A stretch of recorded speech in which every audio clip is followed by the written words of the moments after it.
Okay, I think I'm going to go ahead and get started. I do want to make sure that I'm conscious of your time and our special guest time and everyone's time. So we're going to go ahead and get started. If anyone hops into the session around the time when we get started, they can just meet us where we're at. But I do want to welcome you guys to this time right now in Miami. So it's 6 p.m. I'm not sure where you are. I know Laura is in Spain. So bless you. But yes, so welcome everyone for being here. We're super excited that you're here for the session with us. This Careers in Sports Management, a Success Story. We believe the best way to learn about a program or learn about any really initiative is right from firsthand experience, right? And so we do have a special guest that we will be introducing a little later. But before I get into that, at first, I want to introduce myself. My name is Matty Fombang, and I am the recruitment manager here at FIU, the College of Business. I manage the program that we'll be speaking on, so the Professional MBA Online in Sports Management. So really, really excited to get into this conversation. A couple of housekeeping rules as we're going through this. You have the opportunity to ask questions, right? What we want you to do is be engaged. I'm a pretty relaxed presenter. And so this is really a conversation between all of us. And so if you have any questions, feel free to put them in the chat. We will have a Q&A session at the end of of the entire session. So if you want to hold off your questions, you're more than welcome to. But feel free to put any questions that you have in the chat as we're going along. Now, also, before I get into the content of the program, I do want to introduce another special guest that we have. We have Laura with us. And Laura, I'd like you to unmute yourself and introduce yourself. But basically, this program is an incredible partnership that we have FIU and the Real Madrid Graduate School. We'll get to talk a little bit more about it, about what the 17-month program looks like as we go along. But Laura gets to talk a little bit more about Real Madrid Graduate School. She's incredible. She really is the hands and feet on boots on ground for Real Madrid Graduate School. So it's really awesome to have her here. Again, I don't know what time it is in Spain, but we're excited that you're here. So Laura, if you want to introduce yourself, and then we can talk a little bit more about the program before we get into everything else.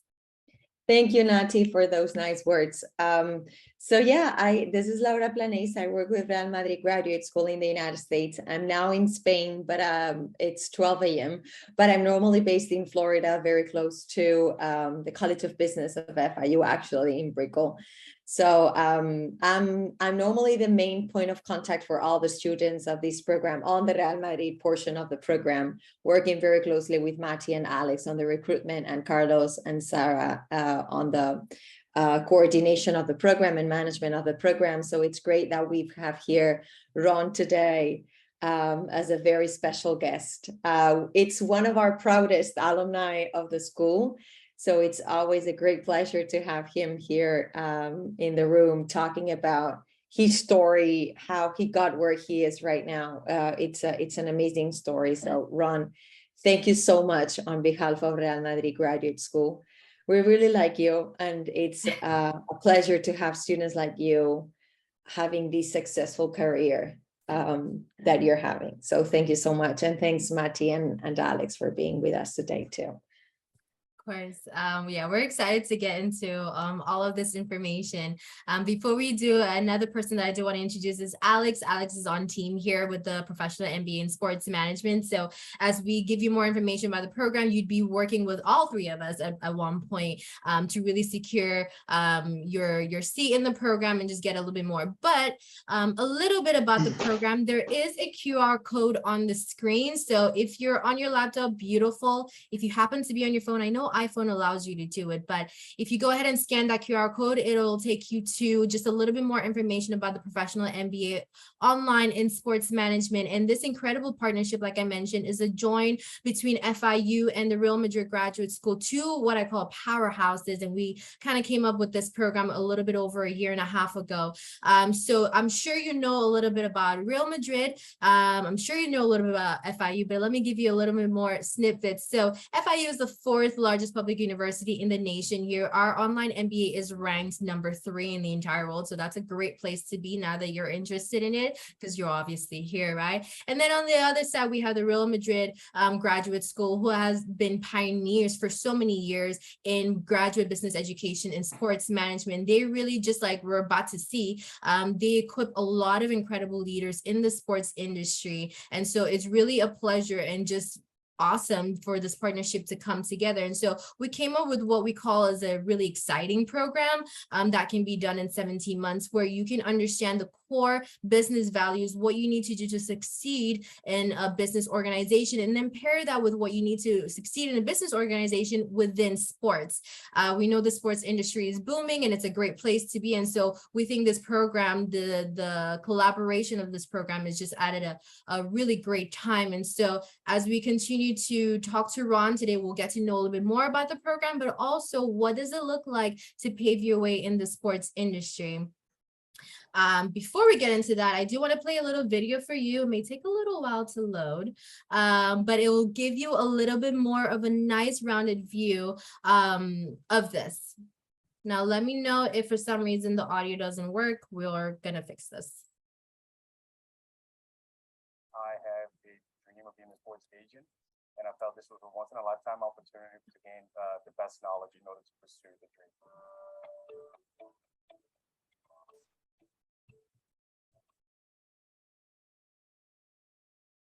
My name is Alexander Viola. I'm from New York, and part of the MBA program between FIU, Florida International University, and Real Madrid Graduate School. The 2 weeks of White Week, we had a lot of great conferences, opportunities to meet a bunch of people from around the world, and I've had a great time so far. These 2 weeks have been an incredible experience. It was awesome to get to meet these people that I watch on TV most of the times. I've been a football fan since I was little, so everything for me is like a dream right now. We went to the Bernabeu.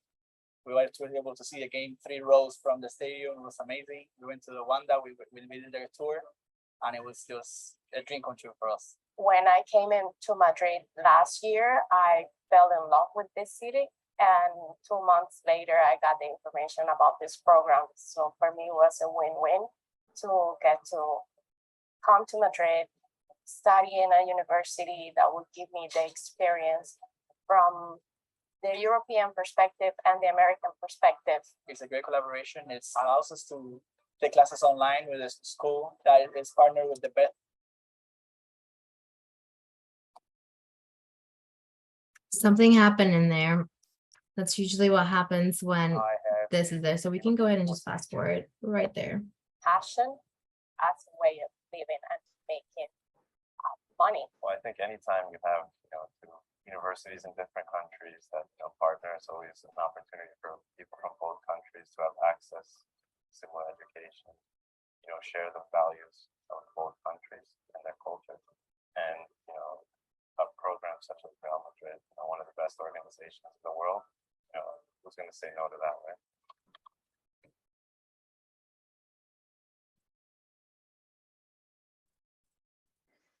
Okay, so hopefully that gave you a little bit of a rundown. I apologize about that little hiccup, but a little bit of a rundown of what that partnership kind of looks like. And without further ado, I think it's a perfect time to introduce Ron, obviously, because his face is also on the screen. But Rohn Malhotra, we're really excited, like we said, to have you here. We know that, like Laura mentioned, that you are one of the really incredibly talked about alum. And so you are the co-founder of Sports Tech X. And so we're really excited to understand what that is, how you got into that. But I want to give you the floor to go ahead and introduce yourself. So Ron, if you want to go ahead. Sure. I do that, 2 things. First of all, I guess I have to apologize that my nighttime camera with this lighting makes me look like I'm in the middle of a fog or something. I promise you, I don't look as bad as this or as bad as that picture all the time. Neither particularly representative. I'm somewhere in between. And number 2, I promise I have not paid Laura or Mati or anybody else to say all the nice things.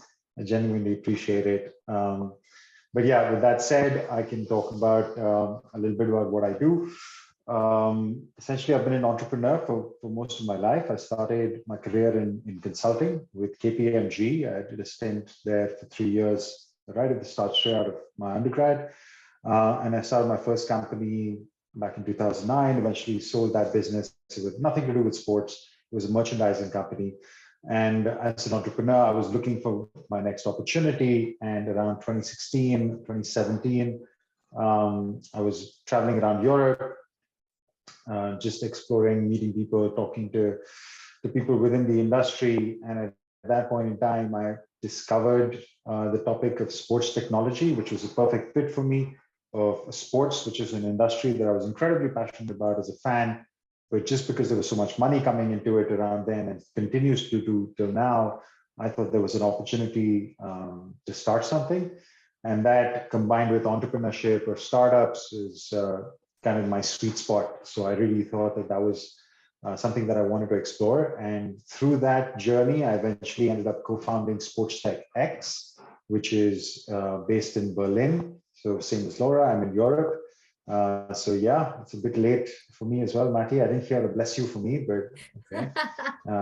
I didn't know it was I'll, so late for you as well. I'll live it down.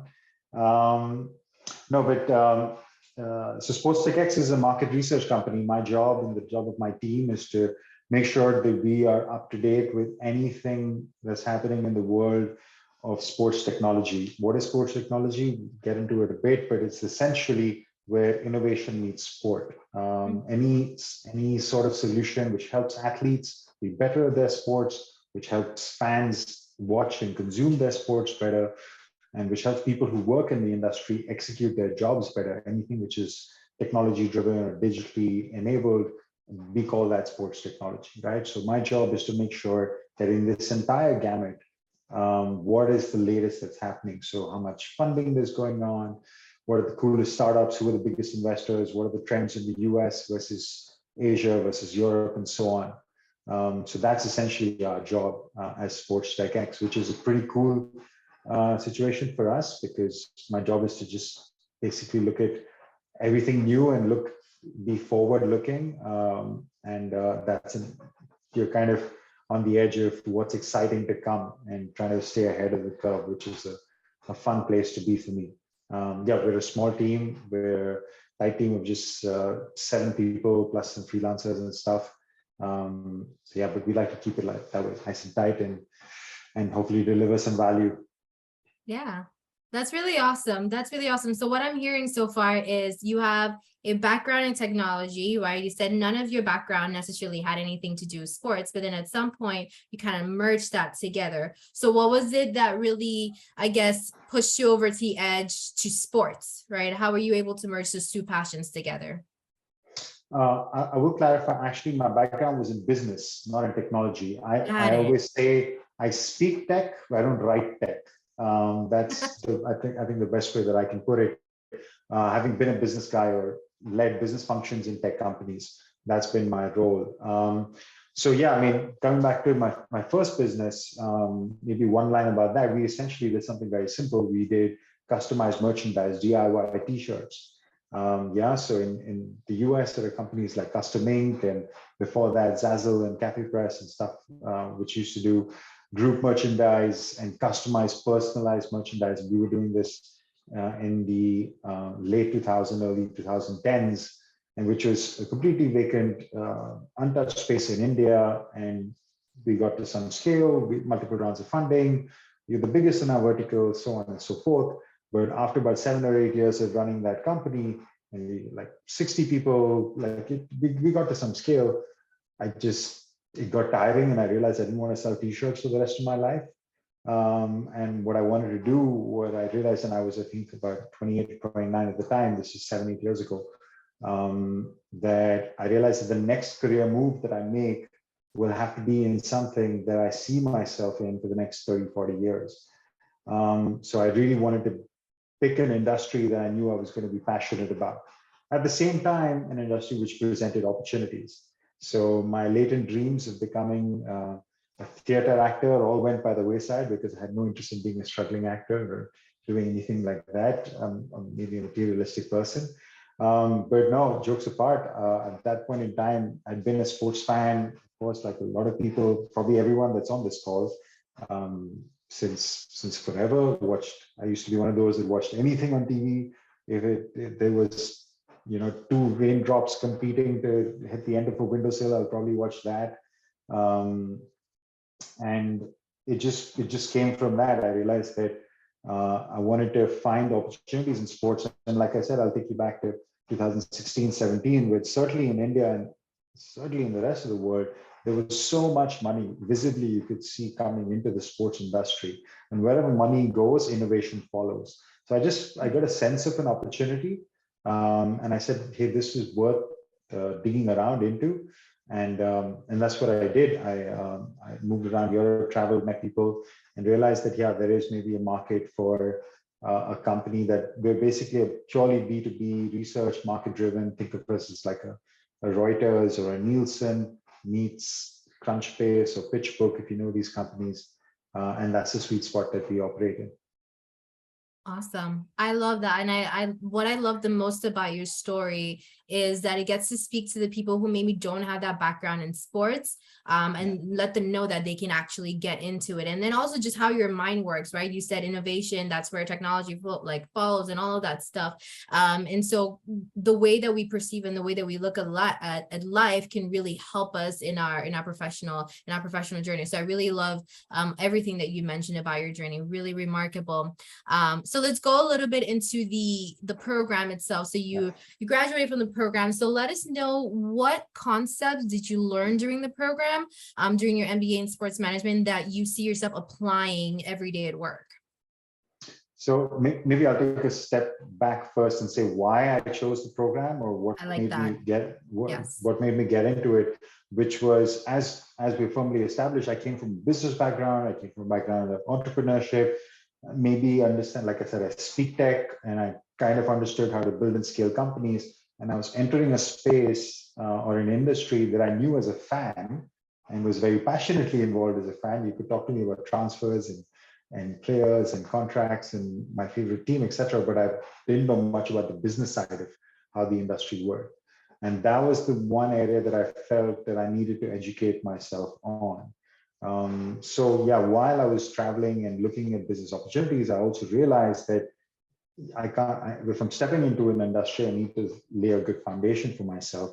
So yeah, I decided that maybe doing a course, an MBA in sports management, was not a bad idea. Also, I'll be honest, I was kind of thinking of it as a year off, to do an MBA, to take a break, having worked for so long, and go into a new city, go into a new market and learn something new. So that's how I viewed it. I shortlisted a few universities. I was lucky to get into all of them. I chose the Real Madrid program.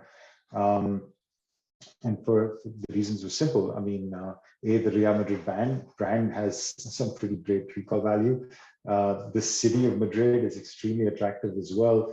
And thirdly, to answer your question, the program itself had pretty good draw for me because, we could talk about the quality of the content that comes out, but to be honest, that was maybe third or fourth on my list, because I think if you're looking for quality content, if you're looking for good, let's say, material that you want to learn from, you could probably get it for free, right? If you want to make the effort, you can buy the books, you can go online, you can find stuff.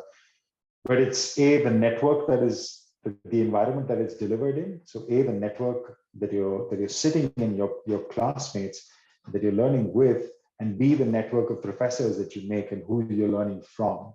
Right? There's a big difference in reading a book versus learning from somebody who's from the industry. So those are the things that I actually saw a lot of value in. It was a super international class, which I thoroughly enjoyed. And I think that's probably one of my biggest takeaways from the program, the network that I built, which now, I leverage quite a bit. And also I find people leveraging with me. Like, people will reach out to me if they have a question around startups or technology or something around in Europe that's happening. We meet at events, stuff like that. So I think the network is probably my biggest takeaway from the whole experience. And there are a bunch of others. But yeah, I'll probably give that the #1 spot. Yeah, that's a really good point as well, because networking, especially in sports, networking is, I think, #1. So I think it's fair play to have it be your #1 as well, because it's all about kind of who you know. Of course, the experience is there. Of course, getting that hands-on and understanding the mind knowledge of what it is to be successful in sports, but it's really about that networking. And so what the program allows you to do, which you mentioned, is being in those rooms with people that I think you want to know know their names and you want them to know yours, right? And especially as you're going up and as you're going forward this professional journey in sports management. So I love that you mentioned about your networking, about building your network in the program. That's something, especially as an MBA student, we like to stress and we like to make that as the forefront of your mind. Yes, you're getting incredible content on how to make a business run, all of that good stuff, but your network is the one thing that just in life will take you a little bit further, will take you a lot further. And so one of the things that we do within the program, which I know you've experienced, is White Week. And so I won't say too much about White Week because I think your experience is going to be all that we need to understand it. But just for those that don't understand what White Week is, part of this networking, there's a bunch of different opportunities you will have within the program to network, but one of the main ones is White Week. It's a 2-week I guess, get together that we have in Madrid, and the program puts on in Madrid, and the Real Madrid Graduate School opens its doors to have the students in there, and the students get the opportunity to learn from over 100 executives. I mean, there's master classes that you get to learn from, but it's really a good time to obviously tour the facilities. We see the stadium in the back of the picture, but there's so much more that goes into White Week. But one of the main things about White Week is that network, is fostering that network that you're building. So Ron, if you want to tell us a little bit more about your experience in White Week, how maybe what you were thinking going into it, what you got out of it, what was it like? Tell us everything about White Week.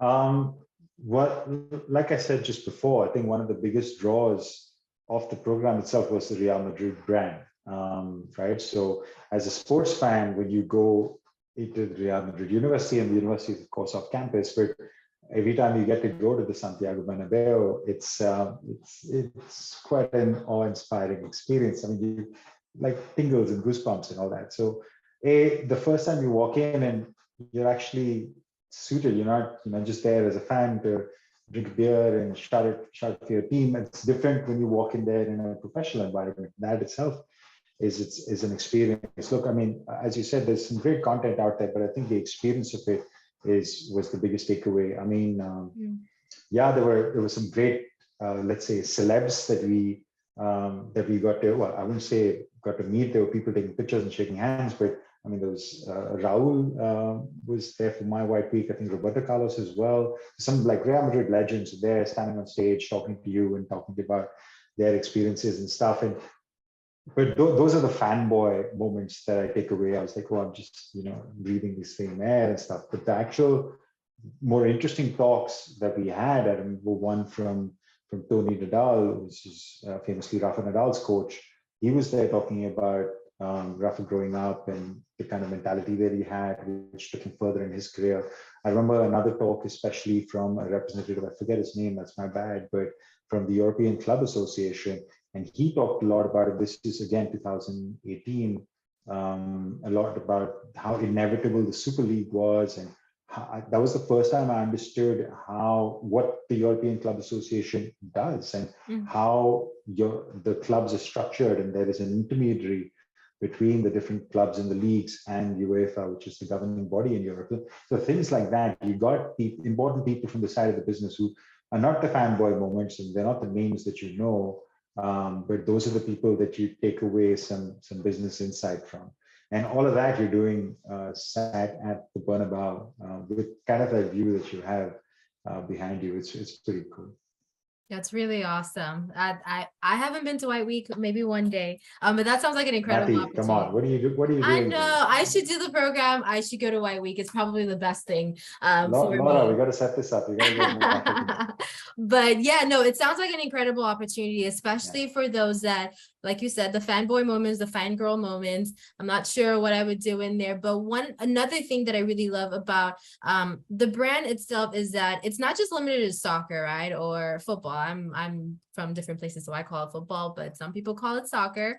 But it's not just limited to soccer. The Real Madrid brand extends through like basketball. There's so many different leagues and different pots in which their hands are in. So a lot of people coming into this, yes, you get excited about soccer, what we see on TV, but there's just so much more in that. And I think White Week is a great time to see all of those different executives, all of those different facets of it come together and how they make that work.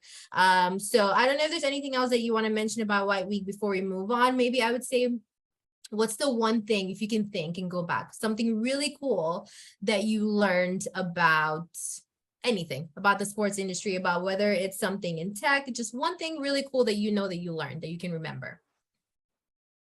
Specifically from White Week, I mean, across the program, there were many things. But the White Week, the two that I mentioned were my highlights, because they've obviously stayed with me from all the talks.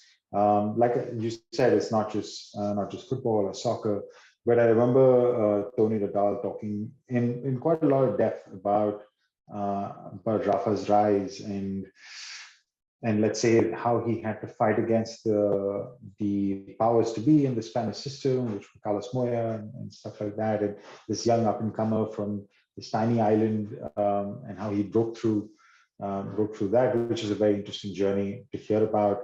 And yeah, the European Club Association, which we eventually, it's such a weird context, but we actually started doing some work with them as Sports Tech X. I didn't reach out to the person that gave the talk, but there was another representative, Chris, who actually commissioned us to come in there and do a little workshop with them for something else around technology. So yeah, I mean, it was a bit coming full circle for me. Right. Talk about expanding your network. That's really awesome. That's a great way to take advantage of White Week. Let's go ahead and move on. Again, I just want to remind you guys that if you do have any questions, feel free to put them in the chat. We will have a Q&A where you can ask questions to Rohn specifically. But Rohn, another question is, what advice would you give to students who are transitioning into the sports management industry, right? So we kind of talked about your path and how that was not initially where you were, but what advice do you give to students? I know some people, I can tell you, some people are a little apprehensive about it. Some people think age is a factor. Some people, you know, there's different thoughts that go through our minds, especially as we're shifting, but especially going into sports. So what advice would you give any students that are interested in transitioning over to the sports management industry? Well, the first thing, and I have obviously a bias here because I come from the technology space, but the first thing I always tell anybody who asks me for advice is it's usually about jobs, because everybody who's studying wants to get a job at the end of it. That's what they're ideally looking to do. Maybe some are looking to be entrepreneurs, like myself. They have an idea that you want to work on, which is full power to you. But specifically looking for employment. And I always say that the sexy side of the sports industry is to work for a sports team, a rights holder, a league, or brand.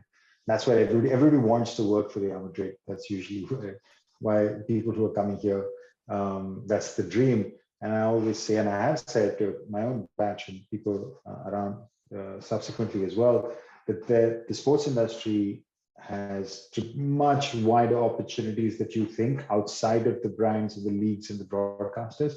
And where I'm at, which is the sports tech space, the startups, is a really, really interesting space, because a lot of these companies are raising a lot of money in the hundreds of millions of dollars sometimes. But sometimes, even if it's a company that's just raised 2 or 3 million, but you know that those companies are hiring people. And these are companies that are obviously working in the sports industry, selling some sort of solution. Yeah, it might be a tech, might be an athlete management software, might be a fan engagement solution, might be I don't know, betting or fantasy sports, could be anything. But it's very much within the sports industry, and very often they'll be talking to the same people that you kind of looking for jobs with, the sports teams, sports rights holders, etc. And all of these companies, they all are looking for jobs or looking to hire people in all the profiles you can think of, in sales, in marketing, in HR, in business development, in operations, call it whatever. So your background can easily transition into any of those roles. So I always say that look at funded startups as a really interesting way to make headway into this industry, because again, like I said, I'm biased but technology is the future, and every sports team and league is understanding that in a much deeper way today. So there's been almost a staid or tired phrase now, but the digital transformation in sports is very much going, like it's done. Like if you're not part of this wave, those sports teams are the ones that are underperforming on the field even, right? So sports teams realize this, and they're using technology as a way to further their own agenda. So you can be part of that wave and find an interesting path in this industry.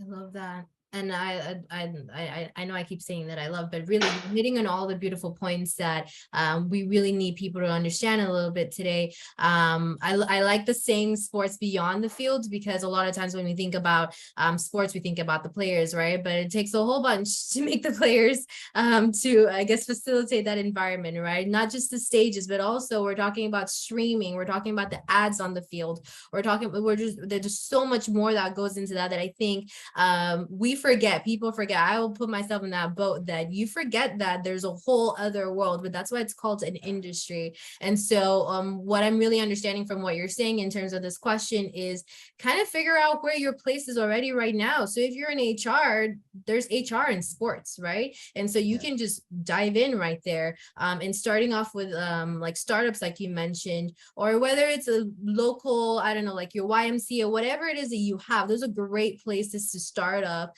to get that background, or just get your foot in the door when it comes to sports management. So I really love you talking about that transition.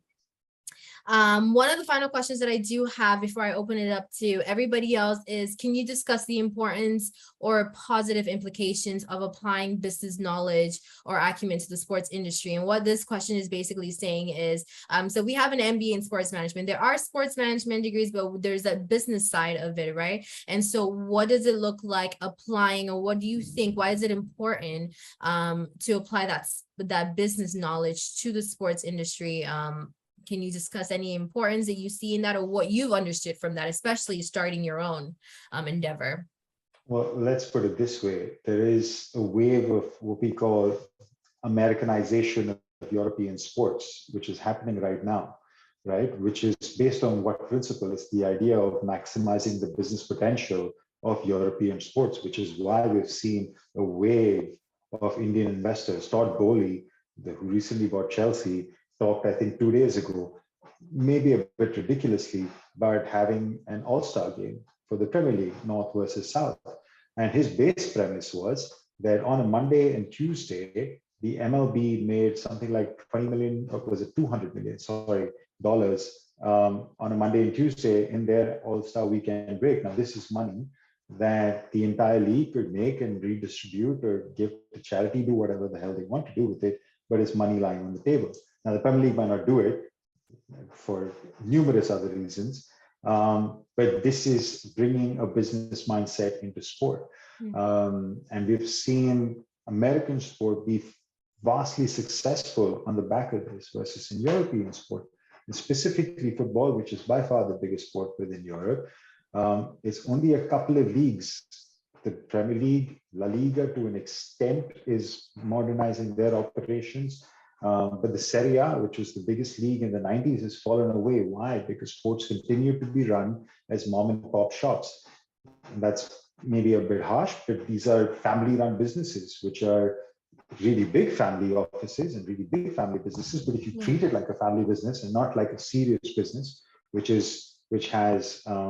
owes its shareholders a return, that's a different mindset, right? And that process is happening right now. So as a result, what's happening is that, at least you can see it operationally, a lot of teams are upping their game, right? That's why the simple reason there are a few schools which have, and Real Madrid has taken the lead to set up their own MBA program so that they can get the best talent from the industry and attract them to Madrid and maybe get a pick of people that they want to hire, right? And that makes sense. And that's how you attract the best talent. And that's how you improve the business of your organization. So you're seeing a modernization of sports entities across Europe, and that percolates down from the, like, let's say, the elite of football, all right down through the levels. And that is bringing a truly modern, agile, savvy business mind to a traditional business. And yeah, I think that becomes the basis for any sort of success going forward. Because if a business doesn't make money or doesn't provide its shareholders return and doesn't keep its consumers happy, it dies. Yeah. And no sports organization wants that.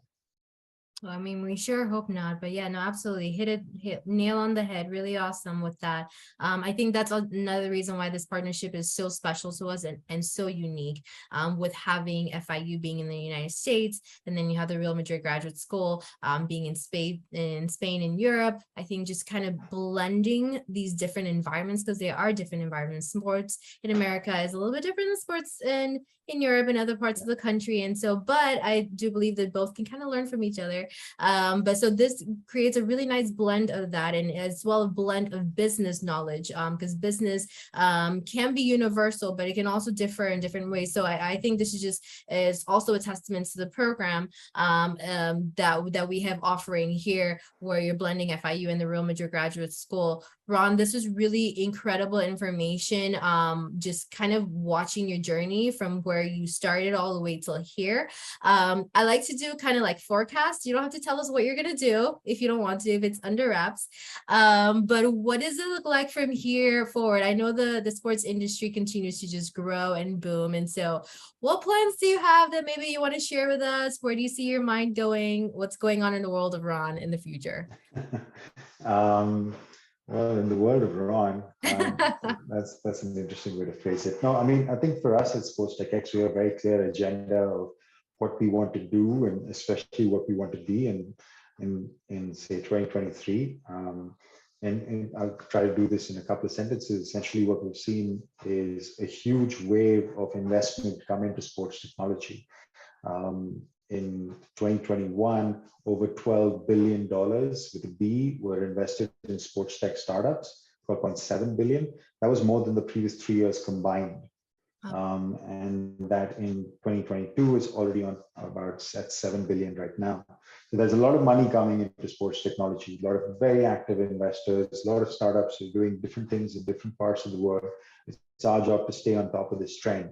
And as a result of that, we want to be more involved, either helping startups raise funding or investing ourselves. So we want to be more in that side, is in the thick of things as money changes hands, so to speak. But that's our role, especially as a market research company. It's a very nice logical progression for us, because that's my job, is to see and work with all these startups that are doing all the coolest stuff and highlight them and take them to investors. That's, I guess, our next phase of what we will be focusing on. That's awesome. Really exciting. And we're excited for you. We'll keep an eye out for Sports Tech X. For anything else that pops up, we'll definitely keep an eye out for that. But thank you for taking the time today to be here. Honestly, your knowledge is invaluable. And so you taking the time to really just foster that and spread that to other people, I think is so important. Something that we love to do here. And just in general, it's really good that the knowledge that you receive, you go ahead and pass that on to other people. So again, can't say thank you enough for being here today. I do want to open the floor to see if there are any questions. If you guys do have any questions, you're more than welcome to kind of unmute yourself. You can also put it in the chat and we can read it off loud. But if you have any questions at this time for Ron or for myself or for Laura, I mean, you can let us know around this time.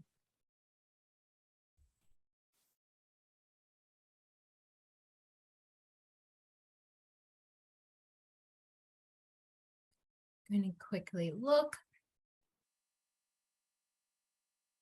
If I don't get any questions, I'm going to assume that we answered anything you could possibly have thought of. That's my assumption, that we did an incredible job today, which I will take. But yeah, let us know. Don't be shy if you have any questions, either about the program.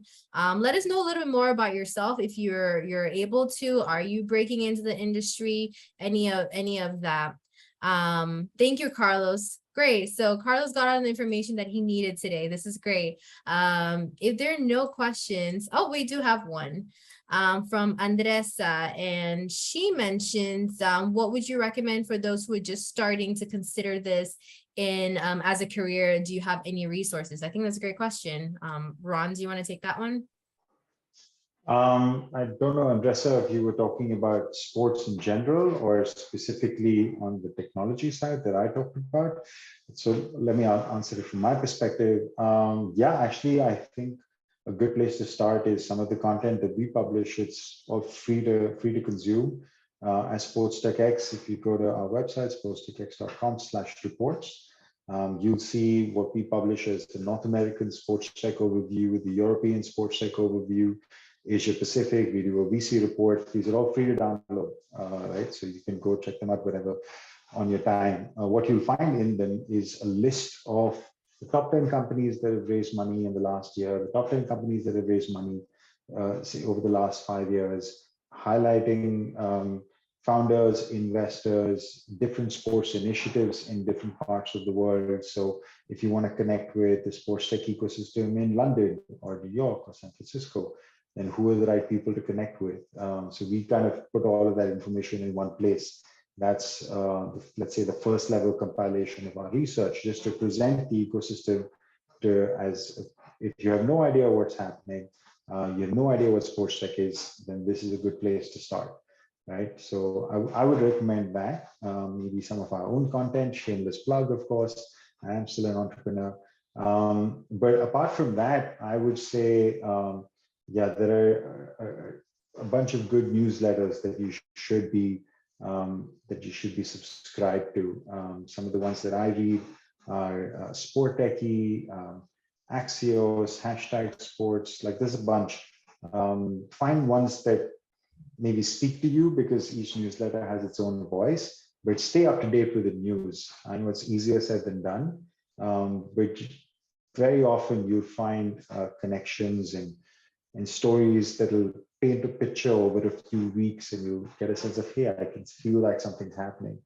Just try to stay connected with the news from this industry and beyond just the fan stuff and the results and the transfers, actually on the business side. I think that'll help. Sports Pro Media, Sports Biz, like there's a bunch that you should follow. That's great. That's really great. Yeah. Okay, so we have a big one coming in. Andressa says thank you.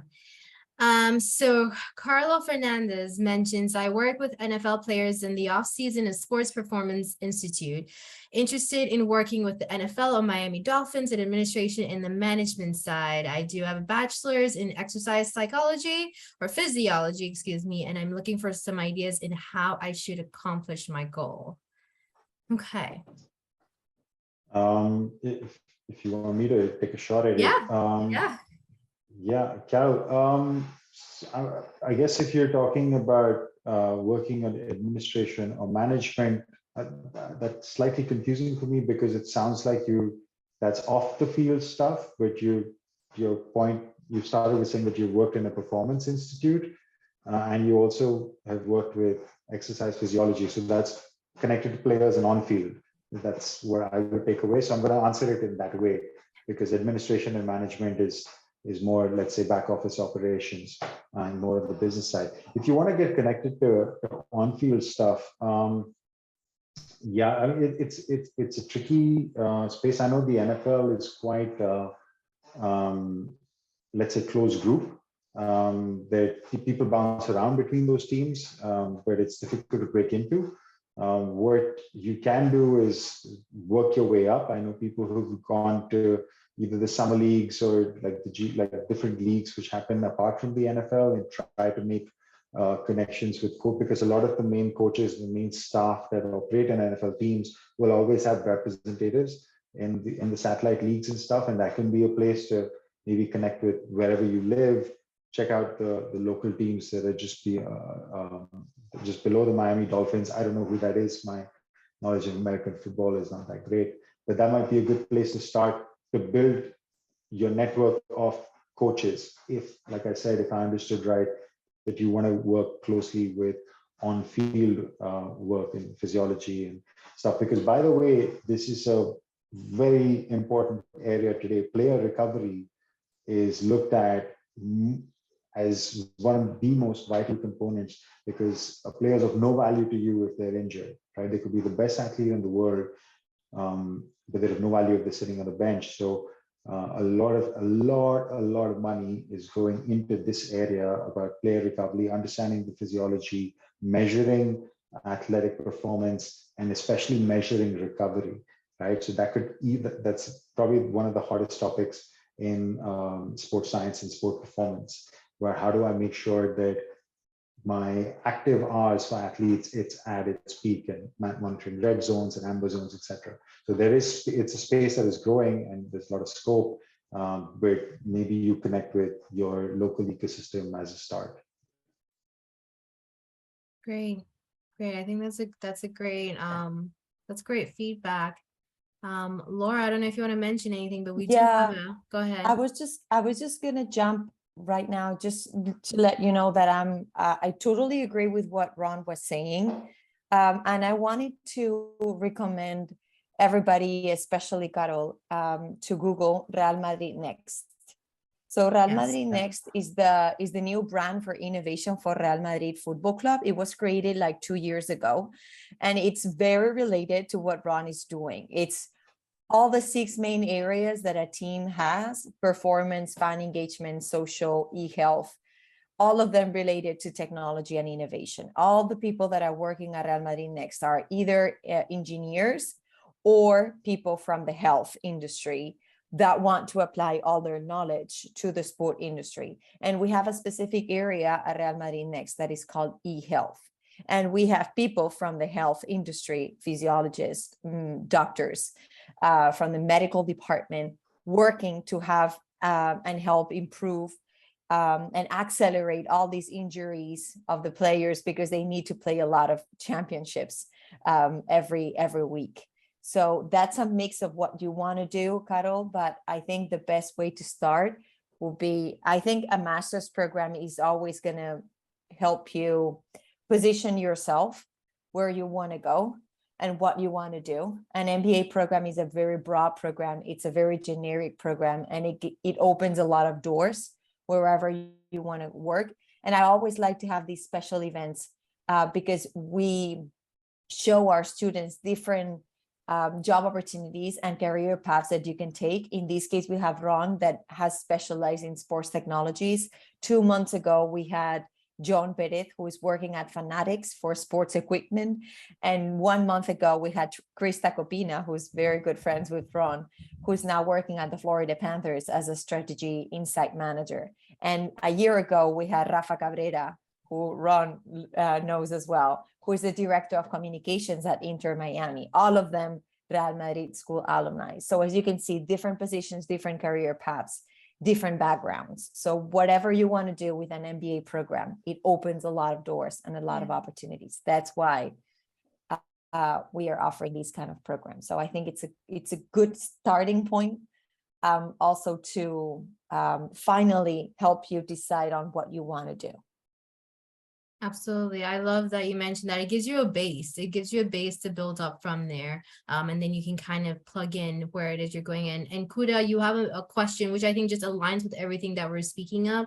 If I want to just like put everything together, a couple of tips, at least what I'm hearing from Ron and Laura is number one, make sure that make sure that you have a base. It's great to have that base with a program. You get a network, you get the knowledge, but then number two, make sure that you're in the know, right? And what does being in the know is kind of understanding where you are. So if you are qualified in finance, what does finance look like in the sports industry? What does that sector look like? What's going on in finance in the sports industry that you can get plugged in? If you're in exercise science, what is going on in exercise science in the sports industry? Obviously that makes sense, but that you can kind of get plugged in. If you're in HR, if you're in sports technologies, right? All of that. So be in the know, kind of keep up with the news like Ron was mentioning. I think that's an incredible place to start. Just understanding where your niche fits into that industry. That's all you're doing is figuring out where your niche fits into that industry. And then you'll be able to branch out in there. And then as you're with that base, being in the know, again, guys, correct me if I'm wrong. I'm kind of just putting all your information together. You kind of use that to plug yourself or to kind of to advance. And for Ron, he took that information and he created this incredible Sport Tech X that he's an entrepreneur in, right? And so you never know where it'll lead you. But Kuda, I think that kind of like answers your question. It's kind of in the same ballpark with everything that we've talked about. How do you break into this? And I hope that Ron's a great example of just one way, like Laura mentioned, that you were able to break into that, which is be in the know and have a base. I hope that answers your questions. Do you, Laura and Ron, do you guys have any additions to that? Are there any other questions in the chat? These are great. I'm loving all of these. I don't see anything else. I'll give you guys another 30 seconds. Same assumption as the first time. If there's no questions, I'm assuming that we answered everything so perfectly that you're just blown out of the water. So I will take that. Well, we can go ahead and pen off. Go ahead and close this session. It's been such a pleasure to have this conversation. Ron, like I mentioned earlier, thank you for taking the time out to pour your knowledge into other people. Laura, thank you for taking the time out to pour your knowledge as well into other people. We really hope that you guys found this session insightful. We don't know where each of you are in your journey, but if you are breaking into the sports industry, let this be knowledge that it is possible. There's ways of getting into this. You can create a network, you can create opportunities, you can intern, you can have jobs. The opportunities really in the sports industry are endless, to be fair. They really are. And that sounds like such a cliche, but it's actually true. Know that you can find your niche within sports, and we just hope that this is the first part of that conversation. So if you do have any questions about the program itself, you have the QR code on the screen. My information is on the screen. Feel free to send me an email. Would love to keep this conversation going if there's something specific you want to chat about. But just so we can let them go to sleep, Laura and Ron, thank you for taking the time out today. This is really great. Feel free if you have any parting words for us, but thank you again. And I do hope that you guys are able to get some good sleep tonight. Thank you, Mati. Thank you, Ron, again. Yes. No worries. Happy to be here. Yeah, it's bedtime now. Thanks. All right, guys. Well, have a good evening. Everyone be safe. And at the next one, hopefully maybe Ron will be back. Who knows? But we'll see you guys at the next one. Bye. Have a great night, everybody. Bye. Good night. Bye, everyone. Bye.